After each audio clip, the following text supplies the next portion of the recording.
Aircraft groundings have continued across the industry, with Air Tanzania experiencing difficulties with their A220 fleet, following continued problems with the Pratt and Whitney engines, impacting almost all of their A220-300s specifically, an occurrence that they're not too familiar with in general. In fact, while Air Tanzania is being forced to ground its aircraft and therefore suspend services for the foreseeable future, it isn't strictly happening at this airline alone. This has been a widespread issue, and other airlines are reporting or have reported similar problems. The issues spread far and wide, but can be sourced to power plants. Pratt and Whitney are under pressure, with negative stories, and of course problems with their own engines emerging left, right, and centre. And it means that for an airline now to be reporting difficulties with a product, while it is a matter of urgency for the carrier in question, for the engine manufacturer being Pratt and Whitney, the company is still also working on other problems that emerged before this one. It means that, as briefly touched on at the beginning of this video, Air Tanzania cannot form an accurate timeframe on when a fix will be sorted and implemented. It means that additional pressures are felt, and the airline can't formulate a schedule that will be correct until the aircraft is officially approved and a fix has been implemented onto the A220-300s and just generally these engines that are equipped on the plane.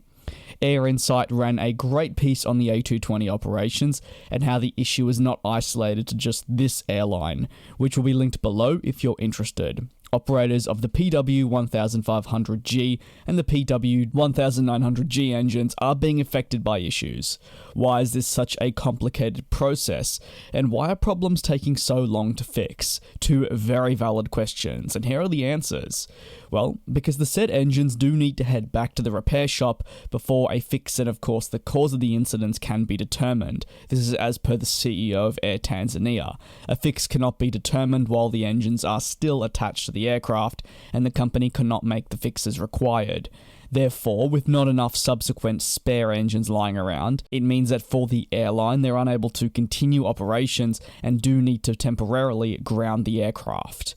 With the A220 playing such an integral role for the airline, the grounding of many of these planes and service suspensions are by no means a good result, and will greatly impact the carrier.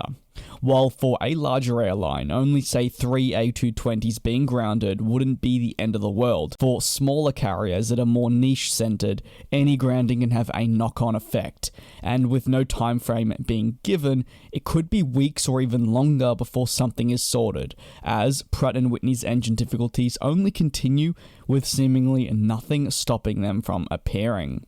What are your thoughts on the latest at Pratt and Whitney and of course Air Tanzania being forced to ground some of their A220s, but it must be mentioned it's not the first time the Airbus A220 has incurred engine difficulties, with Pratt and Whitney really facing a lot of pressure. You can let me know down below in the comments. A massive thank you to all the cabin crew members. Do take care and be safe. Thank you very much for watching, and I will see you next time.